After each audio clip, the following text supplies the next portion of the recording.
Okay, so welcome to the October meeting of the Jaffna Club. Presentation today is by SenzAgro, who are going to tell us about their new service and their new product, SenzAgro Connect. Exactly.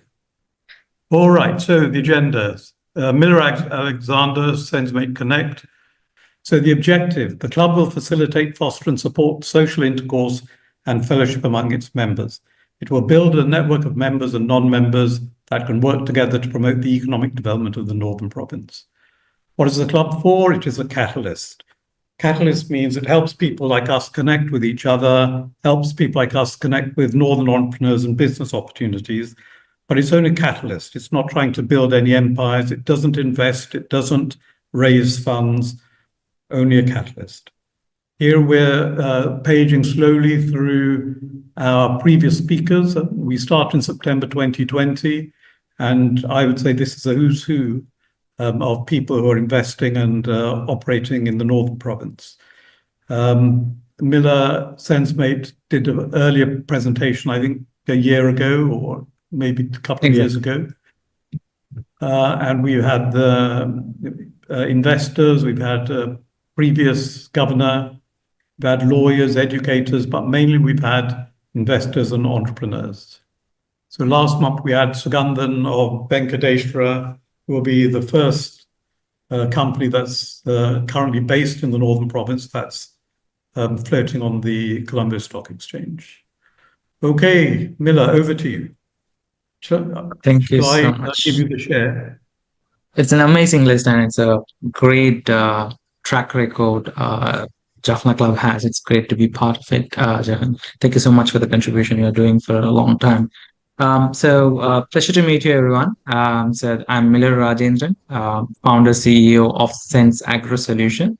So we have a mother company, which is SenzMate. We're based out of Sri Lanka. Since 2015, we are now 155 engineers team and a majority now based in Jaffna. And we serve US, UK, and throughout the world, especially in AI and IoT alone, working with Starbucks, HSBC, most number of telecommunication companies, and so on. But SenzAgro is a spin-off venture with 100% focusing on agriculture, technology, and environment. Data-driven agriculture is our focus. So this particular session is all about the recent platform. For a year, we're working in Northern Province to create a digital infrastructure for the agriculture value chain ecosystem. So let me share my screen. So that gives a better idea to have a conversation going forward. So since we have a very short time today, and I'll try to wrap up much as possible and have a detailed discussion. Looking forward to have a detailed discussion. So SenzAgro, without taking much time on the SenzAgro's history because it's our third call. So we are a data-driven agriculture technology company working with smart sensors to automation and predictive analytics on the agriculture ecosystem, working with a large number of NGOs to agribusinesses and farmers ecosystem. We build as a company to serve the smallholder ecosystem around the world. And proud to say we are the leading and number one agri-tech company in Sri Lanka, the first agri-tech company to go beyond borders. We are in 10 different countries, especially in Southeast Asia, South Asia, and East African region we are operating at the moment. So in Sri Lankan context, through data-driven digital agriculture ecosystem, we have enabled over 29,000 farmers as our beneficiaries, including 4 completely automated smart farms. So which you see in Netherlands and Israel, we make sure Sri Lankan smallholder farmers accessing the same technology in an affordable and hyper-localized crop intelligence along with it. So we invested by the Jaffna boy, which is Mr. Bernard Chinaya, and John Keels, the largest blue chip in the country. So they both invested on us as the pre-seed round investments. And now we are going global with growth path. So today's context, it's all about SenzAgro Connect. So which is one of our major vision we had from the beginning, like it's been like 10 years. We had a vision that we coming from North, we're supposed to create a digital ecosystem in the Northern Province for the agriculture environment, where everyone are farmers, sons and daughters. And everyone has 4th, 5th generation of agriculture background. But going forward, it's not a profitable industry and youngsters are not getting into it. So that's where technology could be an attractive point. So we initiated, but North, it was our dream to make data-driven hub from the northern province, collecting data, generating data from the North digital ecosystem of agriculture. It's been a dream for a while. So after we stabilizing our company as entrepreneurs, so last year, it's been almost 1 year and above, and we started a platform where the northern farmers and agriculture ecosystem can connect to the south or the global ecosystem, and create a sustainable, seamless agriculture value chain. It's not just producing; it's value addition and even selling to a better price without any middleman. So to enable that, we definitely need huge amount of manpower and fund. So that's why it took 9 years to initiate it. Whenever we got the right amount of source where we can generate, now we're investing back into the environment. So SenzAgro Connect targeting major three problems. We run thousands of questionnaires among farmers, agro ecosystems, university academics to buyers and in the south, seeing where these major problems are located. So it's not about implementing digital solutions and sensors. There are major three areas where we see in the agriculture ecosystem which cause a lot of issues for the farmers to make a sustainable living out of it. One is unfair trade. It comes with the distance. Due to the 40 years of war, we were pretty much disconnected from the south, and the economy is generated from the south, especially from the capital. And in terms of agriculture purchasing power, which is located very concentrated in one or two locations like Dambulla, Kandy, and Colombo, where the major sources are. But due to the distance, 400 kilometer, and the disconnect what we had for the 4 decades, there's a huge middleman play to source from north, because there are very unique product like papaya, which we are the largest producers in the country. So there are various product which is grown out of northern province, the 5 districts, but reaching them to the local market in the south, which is a more complicated scenario due to a certain condition. So middlemen play a major role in terms of accessing the best out of it. It's not about paddy. Paddy is a different rice bowl concept where it is pretty much dictated and it's very organized already. Yes, it has inefficiencies, but paddy is a different ecosystem. We more focus on the perishable ecosystem where you produce today, you have 3 more days. Within that, you have to find a buyer, sell it, and you have to find a margin out of it. So farmers always running against time. We don't have shelf life. We don't have cold supply chain to store it, release it whenever the off season comes in. So middleman take advantage of it. Comes on the second day, you have 1 more day to get it rot or spoiled. So give it on half of the price point, and they make a very, very unethical, unfair trade in between. Second thing, the farmers don't have price bargain because they have only 2 days, as I mentioned, in terms of farm to produce. So in that context of shelf life issues and less than 1% access for cold rooms and less than 1% access for value addition. So in this scenario, made farmers to sell fresh, and you have to sell it within 2 days. So you don't have much of a bargaining power because you have to find buyers. Whoever comes in within that day, you're selling out. And our conventional practices, which already are doing a huge amount of damage in terms of the farm first gate level itself. That means from seed to harvest, whatever happens in between where the farm first gate, where it has huge disadvantage in terms of natural resources utilization and access for right knowledge and so on. So we see these three areas as major backend issues where we can solve step by step. So that's where we create SenzAgro Connect. So it's basically a bridge between the southern market access and the global market access for the farmers. But it's not just starting as a marketplace. There are 1,000 marketplace platforms started, even by the SLT and MIT and Microsoft invested on one of those marketplace platforms. It completely failed because peer-to-peer marketplace platform, I'm a farmer, you are a buyer, and we connected for the first time through the platform. Second transaction happens over the call. So the platform definitely lose their sustainability and they getting out of business. So SenzAgro Connect is basically an ecosystem. So we don't do peer-to-peer transaction. We don't do individuals meeting the buyers directly. This is wholesale buyers. We inspired a lot from Pinduoduo, a Chinese platform, the largest agri-tech company in the world. Their first round of investment from SoftBank was $500 million. So it's a huge, large network of farming ecosystem selling wholesale. So we connecting large-scale importers and exporters and large-scale processing companies in the country, and connecting our farmers as batch, as bulk. So we play data in between. So the key element, how we come across all these problems by using data. So the major problem we identify as a baseline, which is the 3 days shelf life. So what happens if we are not dependent on the cold supply chain? If we are not dependent on that 3 days of window, if we know what's going to be coming in the end of the harvest, end of time, we have more time to play around. So that's the simple concept what we come up with. So we started to create digital infrastructure through data collection point to what are the missing pieces. I will go through those, and we enable everything to collect data that who planted what at this point of time, when this harvest coming in, and how much harvest you are expecting to get it.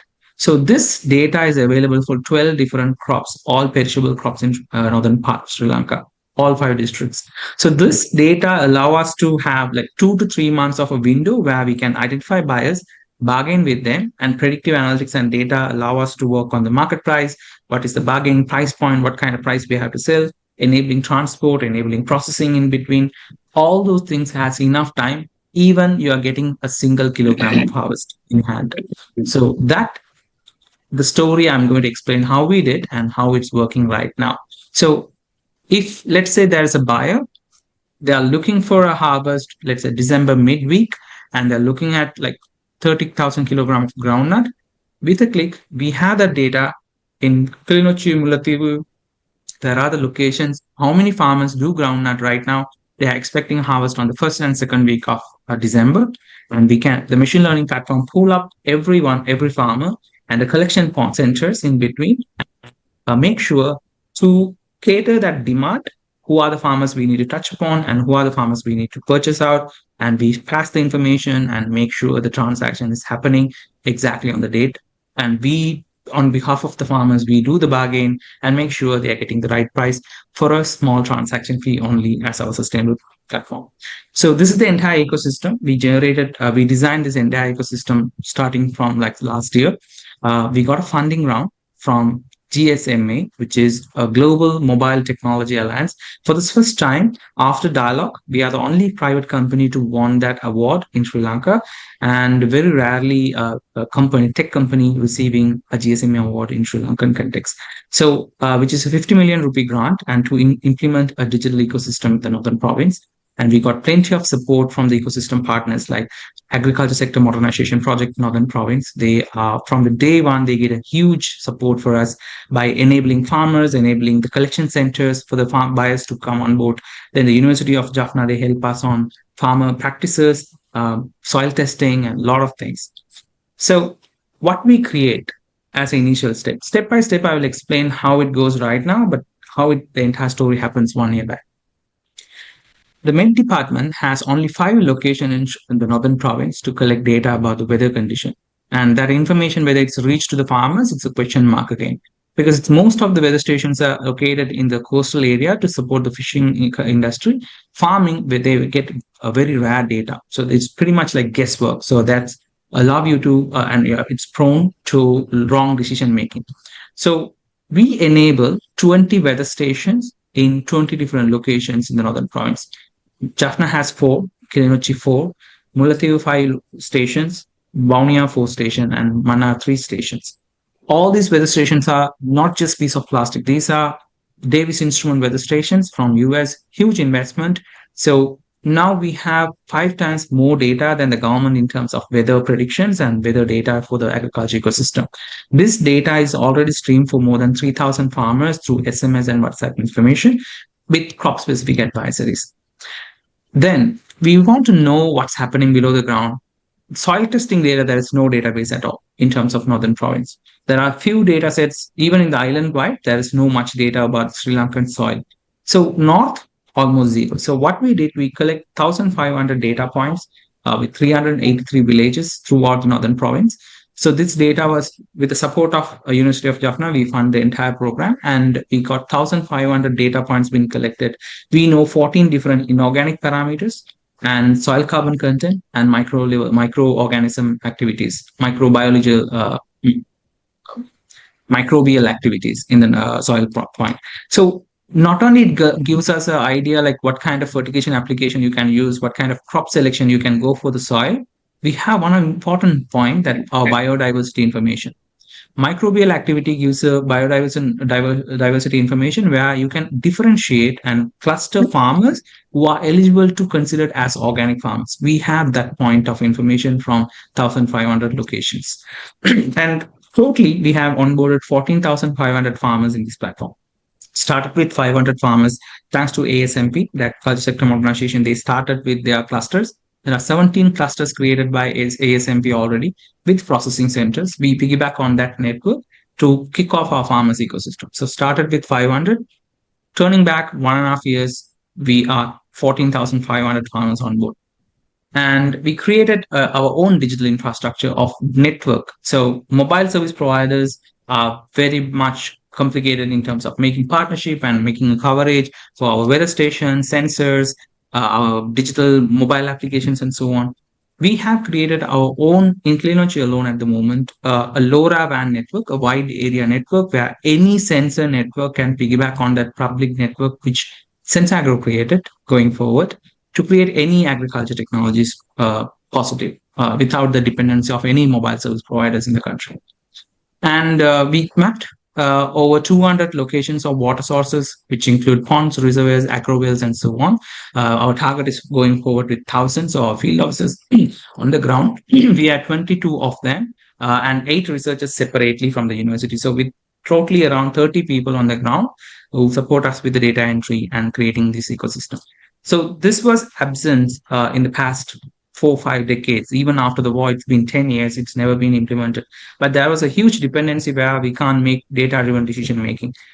A farmer becomes a smart farmer not by using an app or satellite or drone. A farmer make 60 to 70 decisions. From the selection of the seed, this rotation, I'm going with this seed and I'm going to harvest on this date. If I keep it for 3 days in the tree, I get a better price point. Up to that point, a farmer make like 70 decisions. If that farmer can make data-driven, evidence-based decision with right decisions, he becomes a smart farmer.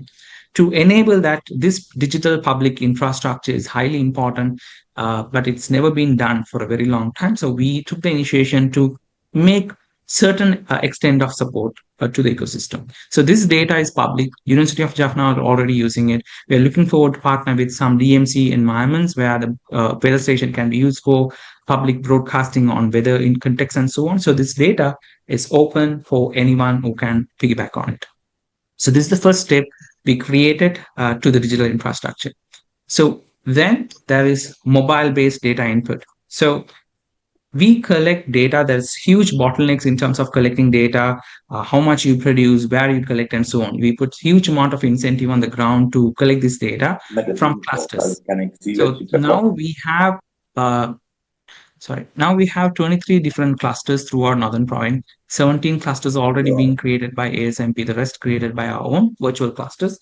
These cluster of farmers are basically sharing information every 2 weeks about their harvest.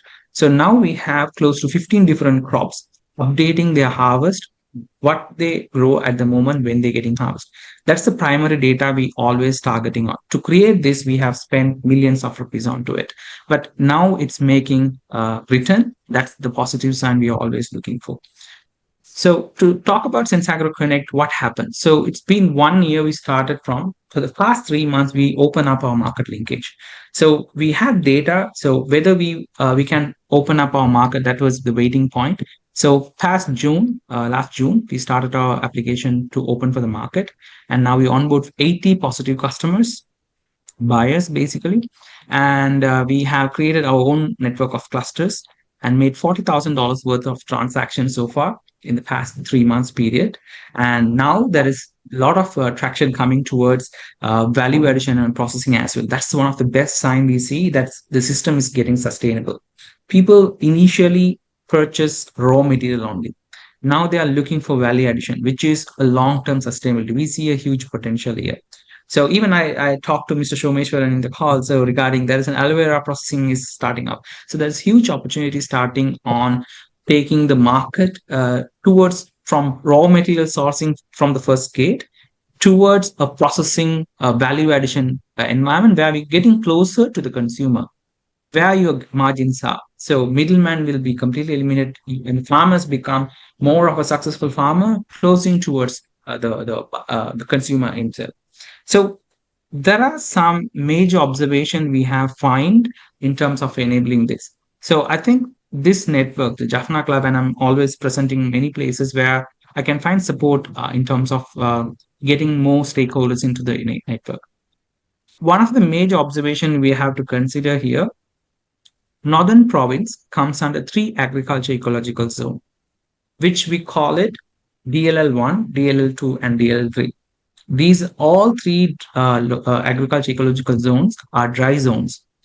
The problem major positive is we have very unique crops which is growing on the dry zone. We have access, and there's more positive.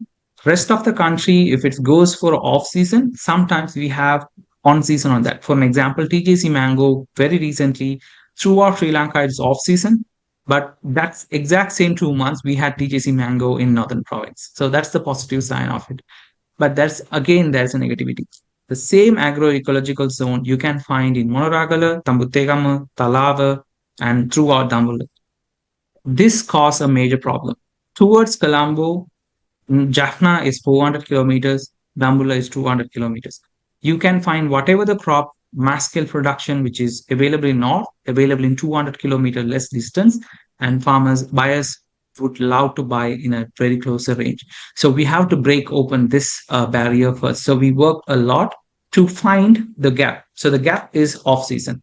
So we found throughout the country we have farmers. We create a database calendar which district or which location has a particular crops production to make sure at least 10 to 12 months continuous supply. So now that was the biggest problems where buyer face. So the continuous supply. So we make sure at least one season, which is off season throughout the country, coming from north. So we extend our supply chain. So the buyers now considering the north suppliers as their sourcing network. So that's one of the positive sign we see. The second important part, we see the quality checking process. I take my truck, maybe 20-ton truck, and taking to the north.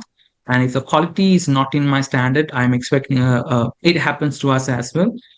The quality is not in the process where I can export. They need to turn back another 400 kilometers empty-handed.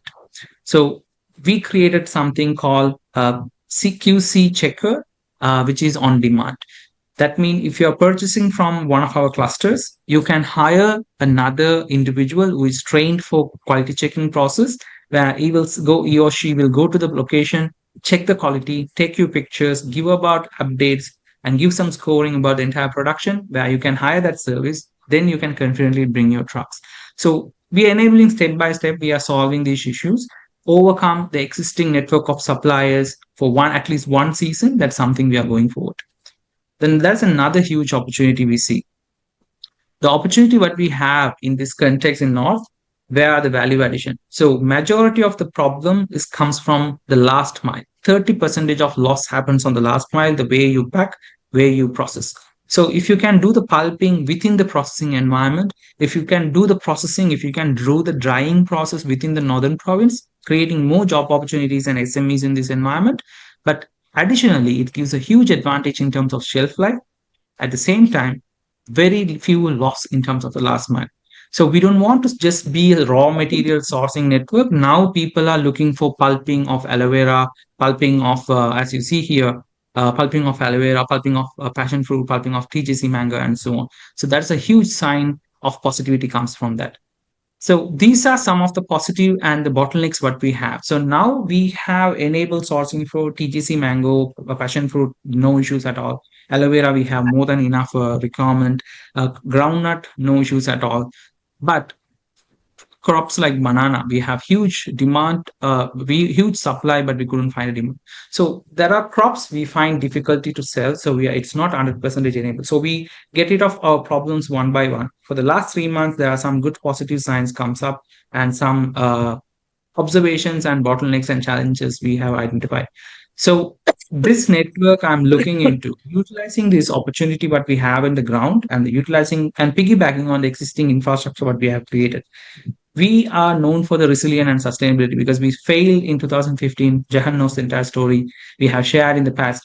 And 4 years later, we started again, and now it's been an 8-year-old company with global presence. So we're never going to drop this. So we want looking for partners who can support us in terms of enabling buying power for few crops we are looking into, especially banana and processing of chili, and a lot of crops we have in the list. But very peculiar crops like wood apple and tamarind, we have huge demands going forward. So there is a new opening for new crops, but existing crop we are looking for buyers. So enabling buying power, it's something we are looking at the network or the stakeholders to be part of. And the logistic hurdles are huge. So we are looking at logistic service provider or any investors who like to get into the logistic environment. We are more than happy to partner with them, because there's no cold supply chain happening from the northern province. So we have to piggyback on existing infrastructure. Certain crops looking for cold supply chain, there's nothing available on this ecosystem. So we are looking forward if anyone can collaborate. We don't have that kind of capacity yet to create our own transportation support. If anything is available, we are more than happy to go for it. So third thing, the branding and value addition. So now we are at a point where we can do processing and do value addition, but there's no such operation happening in terms of packaging. So in terms of branding and packaging, there's a disaster in the northern province. That's why we don't have a brand at all from north. So creating a packaging service, for an example, we got a deal from Dubai, but they are looking for king coconut and cassava and papaya. So we had the sauce without an issue. But the problem comes when the buyer wants two containers every week, but they have to pack it in a way they are request. A 6 kilogram of cassava can be put into a box in a dimension what they are looking for. And say three king coconut goes into a box which is supposed to weigh 7 kilogram or 6 kilogram in between.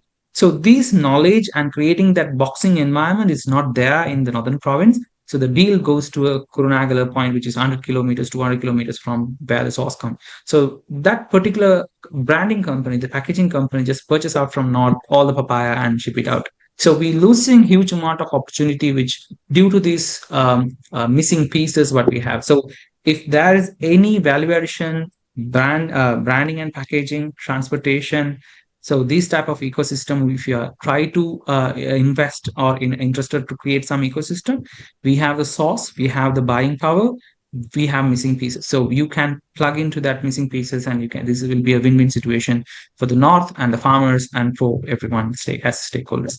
So these are some of the importance I like to share in the call today, and more than happy to discuss further on where you can support or where we going towards, where our vision going towards. I am more than happy to discuss further in open. Thank you, Jagan, for that. Thank you, Miller. Before I open the questions to the audience, I'm going to abuse my rights as chairman. So a couple of things that I was interested in, and some of these questions you may not want to answer, and that's fine. The first one is the Northern Province Ministry of Agriculture. Is it cooperating with you? If you want to pass on that, then do. Hi, Miller. So you're muted, Miller. Sorry. Can you repeat it again, Jahan? I was losing for you for a while. Okay, yeah. So is the Northern Province Ministry, because you mentioned the Jaffna University is very good working with you. How is the Ministry of Agriculture, the Northern Province Ministry of Agriculture? Definitely. So Ministry of Agriculture is a different thing. We didn't had much of a discussion or support on that context, but the Department of Agriculture, along with agriculture sector modernization. So that's a World Bank project along with the ministry. So end of the day, that comes as a ministry. So there's a separate project happened for the past 5 years, 5 to 6 years, called agriculture sector modernization. So to talk about that context a little bit, which we were aware very well. So we joined them in the very tail end of the program. So there are farmer societies in the past. So World Bank invest on those farmer societies to become public unlisted companies, like these are cooperatives. So basically like PUCs, we call it, or farmer producer organization, these companies owned by farmers. So there's an existing ecosystem. So 17 clusters or 17 locations where these farmers are, and there are collections. So we don't. That's a huge advantage what we had.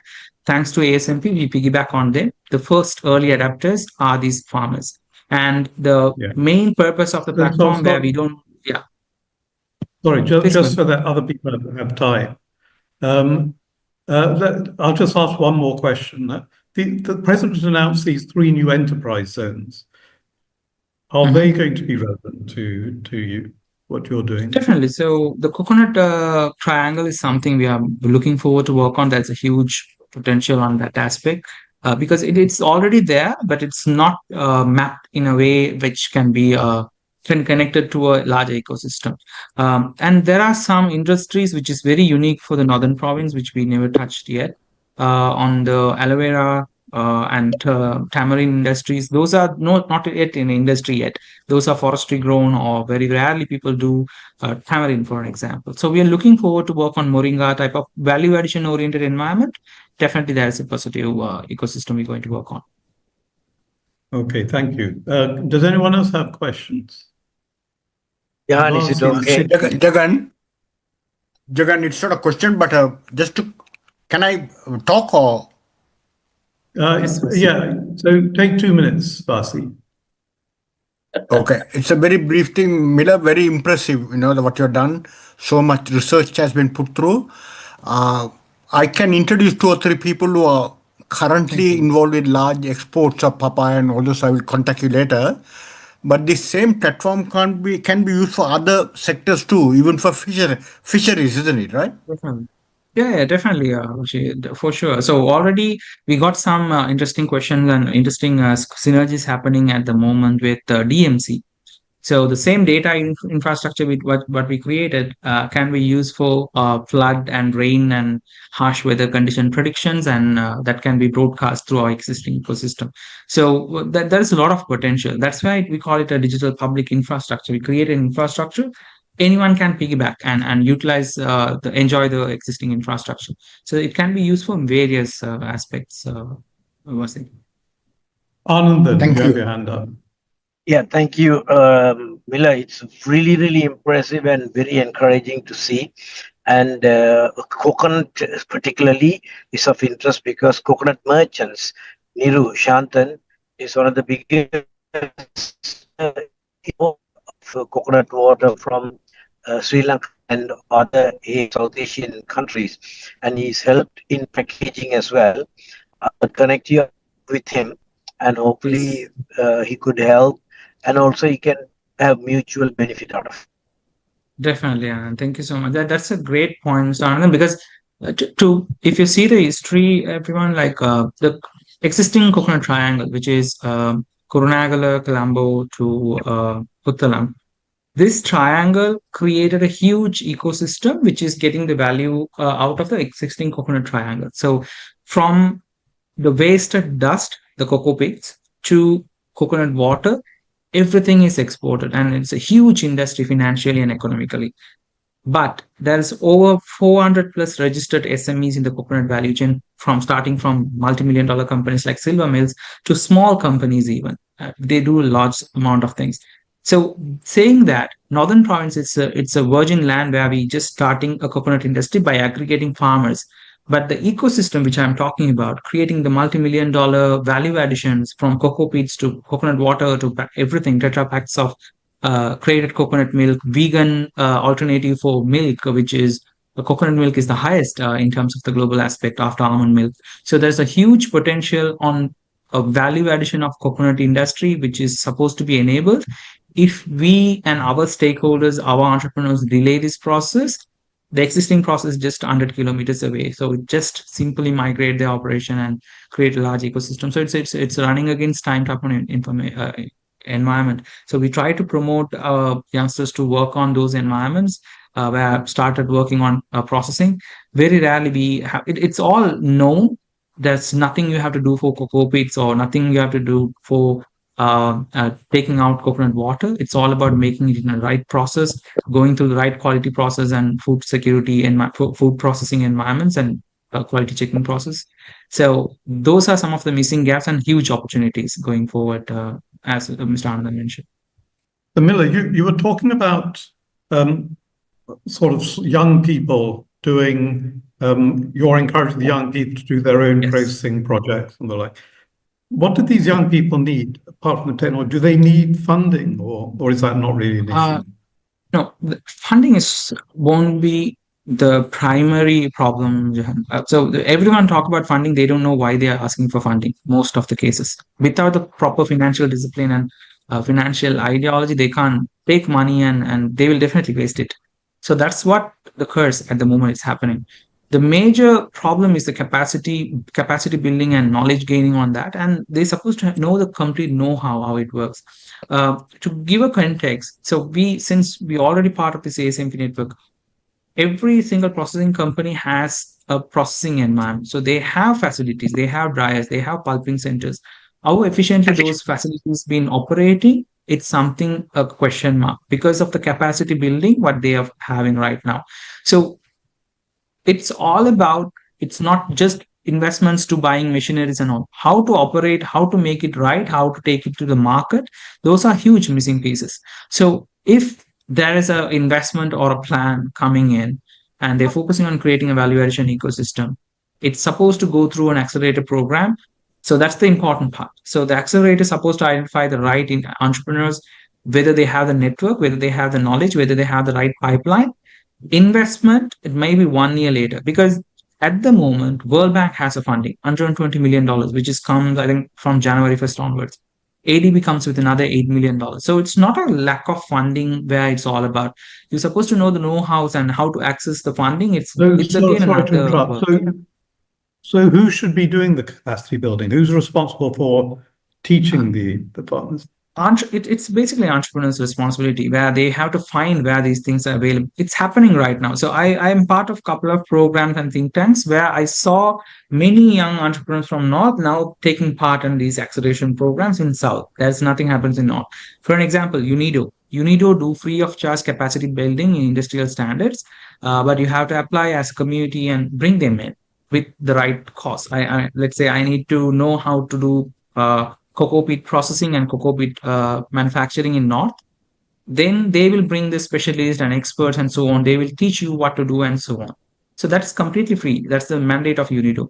GI said do. So what you're saying is that we have to ask UNIDO. UNIDO isn't going to come to us. We have to ask UNIDO. We have to ask. UNIDO don't know who are the people who can identify. So every single grant, every single diaspora funding which goes to the same people, they are part of some network. That's how it all end up with the right people with the I right agree with you. And the North misses out exactly 100% because Definitely. we're waiting to be fed. Jayarajan, you have your hand up. It's not fair. You go ahead. You're muted. Hi, Miller. Hi Hope there. you remember me. I think I met you with Baski in your office in Colombo. Yeah, So I ain't a exactly. stranger for you. So just to Exactly. catch up a couple of things, I think I'm very, very impressive what you've done. It's basically the supply chain, the value chain, you put in the backbone structure. It is fascinating, It's a great job you have done. But, I told you that, myself and one of my friend called Roger, he's supposed to join the meeting, but unfortunately couldn't. So we have a small irrigation. We have done we actually got funding from MDF, Market Development Facility. Yep. And we are working with, as you said, GTZ. I think we got the initial funding from MDF to set up the micro irrigation. I think it is in progress. Mhm. And so we are getting things up. And we have launched almost 12 polytunnels in Northern Province. So then why really I want to talk to you about I think what you made a point on the value chain. Yeah, really, really concerned on the value chain part. Yes, we need to set up some processing center in Jaffna itself, rather, just jumping out of the border, where we have a lot of competitions are forming up. So I believe that we could. Sorry, Gerard, can you just, for everybody's benefit, tell us who you are? Because you're saying a lot of really interesting stuff, but we don't know Yes. who you are. So can you? So basically, I still work for INGO, but that's myself and my friend who started this company about 6 years back, and that's actually first we worked with ILO. ILO gave us the first funding that is time of the economic crisis. So this fund we got it to supply the fertilizer, and we brought the fertilizers from Maxis, the first fertilizers from the chicken waste, and we did it. And so that's how this company started it. So it's Northern Micro Irrigation is started, and we have done quite a good projects. I think we have almost currently we have about 380 customers on micro irrigation and rainwater and other sprinkler systems in all over North. So we're currently focusing in the Northern province. We don't want. Gerard, you're saying we, but who is we? We is me and my friend. So basically myself and But you don't have a Nirojan. company. We do have a company, Northern Micro Irrigation Private Limited, the company that is located in Puttur, in Point Kodru Road. It's basically a private limited company, and we have basically a showroom over there. You all can visit. I can show you the more details. I think the company. You can just Northern Modern Irrigation. You can just Google it. You'll find the space, everything. We have a website already done. So we basically, just crawling baby, just trying to walk through. So right, we are just starting it up. So, but in whatever it is, we have managed to get our first funding from MDF after about a long progress. It's about 6 month communication between MDF and us to get this. Is just about 2 million funds, if I tell you frank. And then other fund is the big one is coming on the second phase. So we just struggling, but we got it. So another important part, I think we are the first. Yeah, we are the first company to tell you that tried on the polytunnel. I think we are installed 12 in Northern Province. I think others also could have done it, but we have shown success in our polytunnel to most of the customers who has purchased it. Now, my real concern is, Miller, how we could integrate with SenzAgro's and modern irrigation on your tech part. You see, we are a tech company. So we basically are more agriculture-driven company. Like, what I say agriculture-driven in the sense we are into farming based. So we want to get the tech involved in this to ensure we want to actually the GTs that's coming up with the startup funds. Okay, we are going to work with the startup funds. So if you could just help us. Now, I think it's a win-win situation. So if you could just give us a hand, we could, source more funds. So that's basically my idea here. The reason that I want to join this meeting, I think I will communicate you. I have your details and everything. Sure. So I will send you a descriptive email on this. In the meantime, I think Jagan also, I met him about 2 weeks back. And I told him Jagan's supposed to visit one of our sites. I think he's supposed to take him from next week. I think we will set up a date with Jagan, and we just want to take him around and show what we have done. Another thing, we are another company. We started it. We are developing vermicompost in a big tank. You could visit our office in Puttur. Currently we have 25 vermi beds. We are basically people are buying from us. As you said, the cocoa peat we are currently buying it from Kurnagala. Our polytunnels, grow bags, what we use is half is cocoa peat and rest is vermicompost. So that's how our soil based is. We don't use basically a 100% soil. We basically make sure our NPK is basically created by us. So the potassium and all these things. So that's how we make our soil. So currently, I think we have even proven some of the crops, almost like a cash crop, is like capsicum.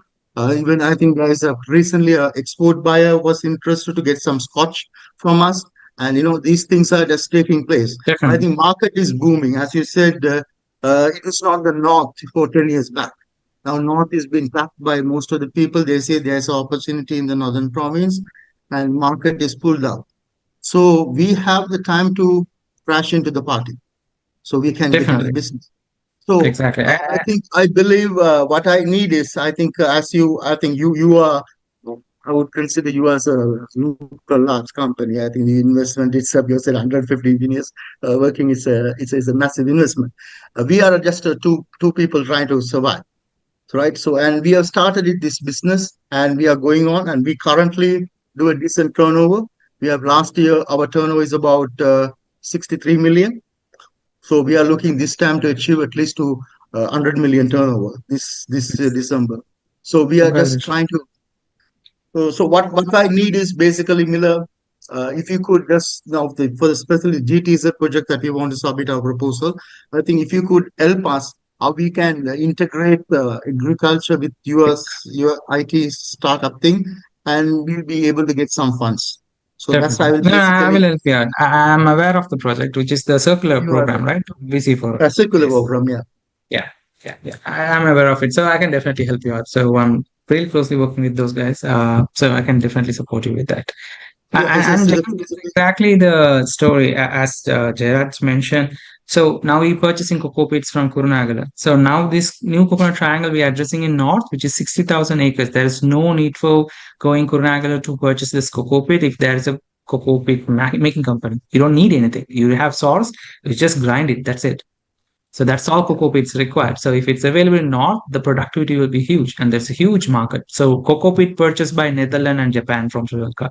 Sri Lanka is one of the best cocoa pits in the world, and we can definitely utilize that. And Gerard is a good example. He access since he already in operation, he has the paint, so he access MDF, the Australian Aid Fund. Now he accessing GIZ. So this is what I said. Like we have to access it. That funding is already there. It's not about always funding won't be the solution. Yes, money is the solution, not funding is not the solution. So they can find it. So if they have the pain, so people who just sitting and waiting for a fund which is coming along with other 100 people, those guys definitely drop the project. They're never going to continue. That won't be sustainable. So that's where the identification of the right people and going through what's missing pieces and doing a capacity building, then giving the fund to fix those patchworks, that's the best investments to go for. Now Jairaj been already identified those patchworks, and I think that's the way forward. So to continue on that, which I pointed, $120 million from World Bank for the next 5 years is available. That's huge opening for agriculture ecosystems to support with. These are for cooperatives and community of farmers, not for individuals. So definitely that's supposed to be community of farmers. So that's something they are looking into. ADB coming with infrastructure plans. So if there's huge machineries, cocoa beet company or whatever the company you're planning on, ADB coming with another $50 million. So roughly around $150 to $200 million worth of funding coming in next 2 years. It's so that's saying that it's not an issue of funding, it's issue of accessing it. So whether our entrepreneurs ready to access it, whether our entrepreneurs are really have the pain to go for this hustle and access it, as they are said, like 2 million you have to run for 6 months of a burning process. So, but it's worth it if you have a proper plan. So if you're serious about it, definitely funding is there. Money is not. We don't want to just wait for investments alone. So the entire investment we put for SenzAgro Connect, it's purely our money, and we want funding outside. So yeah. So sorry, Miller. So from your position, can you see groups in the north who are ready to apply for this, who just need a little push? You don't need to name them, but do you know it? Do you know? Yeah, we do. I do. We do. We have pushed them also. They see they find there are gaps, there are capacity needed, and that capacity building it's not available in North. So we now that's why I said like I work with GIZ and all. So these guys are willing to support the entrepreneurs to bring that capacity to run a pulping center, for an example, run a drying center in North. So these are stuff we try to bring it in. So this don't take money, basically. That's the thing. It don't take investment. It take a little bit of time and effort and some network to create that linkage. So that's where we stand at the moment. Because I think the North has got a big problem networking. But Vasi, you've had your hand up for a while. So yes, Mr. Miller, my question is, I think most of the products you spoke are export oriented. is there one product like eggs or poultry where we can become self-sufficient in the northern province? Can you put your brain into that and see whether people can eat eggs, at least one a person every day kind of thing? Can we formulate a plan Exactly. and make it That happen? actually, I said that India is proved. They showed how it works. So MTS, the Indian Egg Society, they have sports experts, Sachin, Dravid. Those guys are promoting 2 eggs per day. So it's not a industrial issue. It's all about a branding and marketing issue in terms of our people to adapt. When Keels open up last, I think a couple of weeks back, a couple of months back, we had Sushantan, right? So when Keels open up, they hit the largest purchase in a day in North, not anywhere in the country. They hit 20 million rupees or something in a day. So if that's possible, we have the purchasing power. So it's all about brand, where what to purchase. So if everyone purchasing our local product, then it's done. But how to brand our local product as a competitive product globally? So it's not about the product. It's not always about the money. We don't have the capacity to promote like this. We don't have the capacity to run in a large scale competition industry. It's all about the missing pieces of marketing, as Jahan said, like the networking, for an example. So that is a huge problem. The branding as a huge problem. So those are not funding issues, those are capacity issues. So if people promote, if we have enough production, it comes with supply and demand. Let's say the production is low, then the market is also low. That's why it's not seized as a pain point. If everyone started to purchase eggs or poultry, whatever the industry, then there's a demand automatically creating the supply chain. So the processing produce will be automatically created.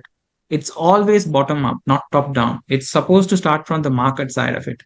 That's the piece most of the entrepreneurs missing out. That's we did as a mistake. We failed, almost bankrupted for the first time in the 6 month of investment when 2015.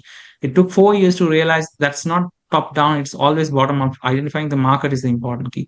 So I think those are the areas we have to enable market, whatever it's required for the market, like branding, reaching out to people. So those are the things missing. Then it's all about fitting the jigsaw pieces, like the processing needed. Okay, we go for the processing, the QC needed, getting the ISO standard. Then we need to get more sourcing. That part enabled. Usually, how we do, we have created 5,000 poultry farms and we producing 2 million eggs per day. And now we are looking at the market. The eggs won't stay until the market is ready. So that's where the biggest missing pieces rise all the time. Thank you, Mr. Pilla. Thank you. Okay, so Miller, just to wind up, it's interesting. I'm so happy to hear you say that it's not money and it's not getting funding. Everyone's sitting there waiting for more money to come to them. And I'm very interested that you identify networking, branding. The North has a terrible, terrible brand. Yes. And I've been watching some tourism Startups. adverts, and they're terrible. And also being proactive. Instead of just sitting here waiting for UNIDO or whoever to come and run a course in Northgate, go and ask. And this is a question that goes beyond this.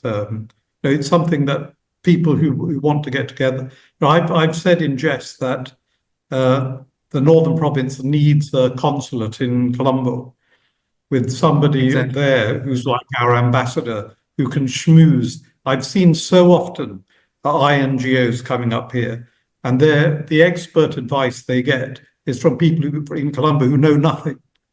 And that is because there's nobody from here who's down there giving them the advice.